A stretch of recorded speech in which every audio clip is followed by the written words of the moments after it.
What's up? This is Prozak, the Hitchcock of Hip Hop. You're watching RapReviews.com. It's one of the best sites for hip hop, for news, intelligent reviews. You know what I'm saying?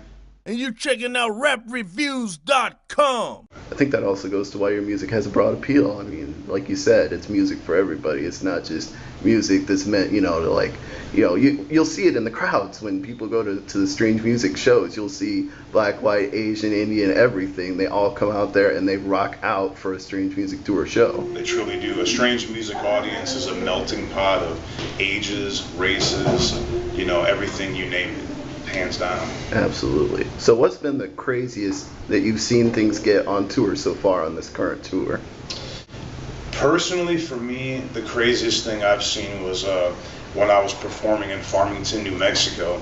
I do the Wall of Death during my set, where I separate the crowd for the mosh pit, and the entire crowd broke out into a mosh pit, and not only a mosh pit, but there was probably 24 fist fights going on sporadically. And then after watching, and I'm seeing this from the stage, but after watching the video, it was even more chaotic. You know what I'm saying? They just get extra rowdy out there.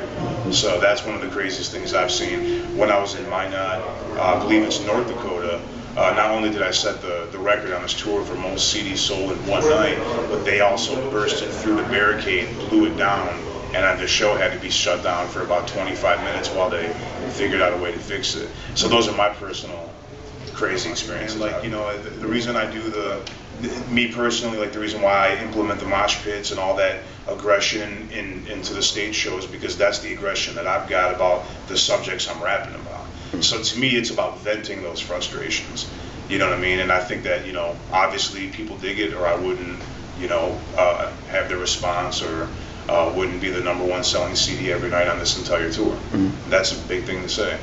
You know what I'm saying? It's all about the grind and the hustle. Yeah, and getting people to know. If they don't know, they'll come to the show, and once they hear you, then they'll know. Yeah, absolutely. Every day to me, like I said before, I feel blessed to be out here every single day. I feel lucky to do it all over again. A lot of the fans, they ask like, oh, aren't you tired of doing the same thing? Or if they say, hey, can you sign this, and you sign their shirt, and they're, oh, I bet you're sick of doing this. I'm like, no, not really. I'm not saying, every person I sign is a different person that you're reaching, a different mic every night, a different stage every night. So do you get the chance to write while you're on tour? Are you able to find moments where you can sit down and pen songs? Or I don't. Personally, I don't, because like the door is open and I'm meeting and greeting with fans at the door until I got about 20 minutes to get ready for my set. I perform, I walk off, I go right back into the crowd, and I meet any and every person that wants to talk to me, give me their opinion, have me autograph something, whatever it is, until the last person leaves. And then at that point, you're scrounging around for a shower, or trying to find something to eat, or whatever, a couple things you got to get out of the way before you pass out and do it all over again. So when I'm on tour, I'm strictly here for the fans and supporters. So you do the writing when you get back home? Totally.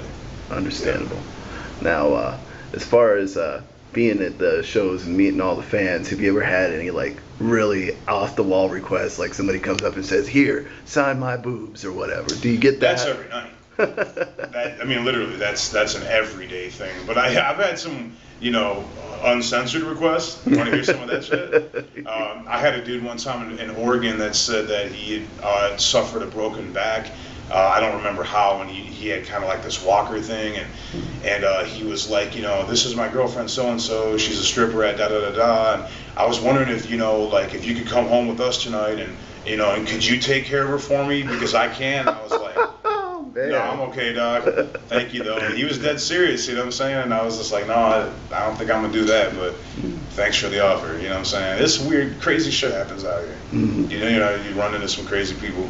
You know what I'm saying? Yeah, and of course, people always want to offer you a smoke. I mean, that's been my experience backstage at shows. Everybody comes up to you and is like, you want to smoke some? Oh, yeah. If you're there for business, you can't do that. But of course, I'm sure as the artist, you get all the time that, all the requests for that, and you have to. Yeah.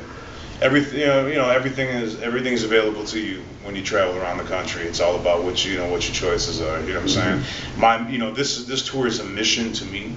And I mean that, me and my crew that's out here, this is a fucking mission. It's about getting the word out, and shaking as many hands as possible and showing the people that this is a real person. This is who I am. This is what I'm about. Give me a chance. Listen to the music. That's why I'm here. You know what I'm saying? Absolutely. So to me, it's not a party. To me, it's a mission. And then, you know, when the tour's done and you can look back and say, I did 98 shows in 105 days, and this is how many records we sold, and this is how much posters and how many, you know, people we've touched and reached, and you sit back and you look at the growth of what you've done, you know what I'm saying? And that's the reward to me, you know what I'm saying? So what do you think, you know, when you say you're looking for the growth and it's a mission and you're looking to get it out there, what's the ultimate for you? Is it like being the cover of Double XL on TMZ? What's the limit for you? I don't even know nothing about it. Like, no, I mean, it's just reaching as many people as possible, whatever that means. You know, I mean, it's obviously not going to be radio, man. Like, you know, I hit number, I forget what it is, 70 something in the top 200, number 15 in the top 200 rap albums or whatever on Billboard.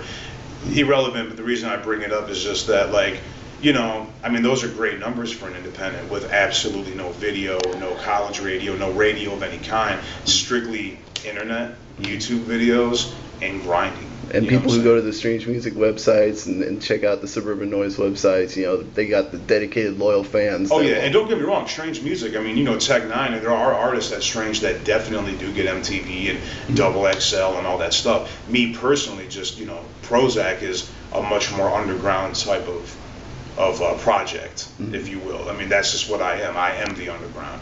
You know what I'm saying? And I love it. I don't want anything else. So where do I want it to go? I don't know. I want it to go to where if I want to go do a 45 city headlining tour and draw a good enough crowd in every city to really make it worth everyone's time, I guess that's the ultimate for me. I think I'm pretty much there, but, you know, we'll see how far we can take it. Rapreviews.com. Turn it up.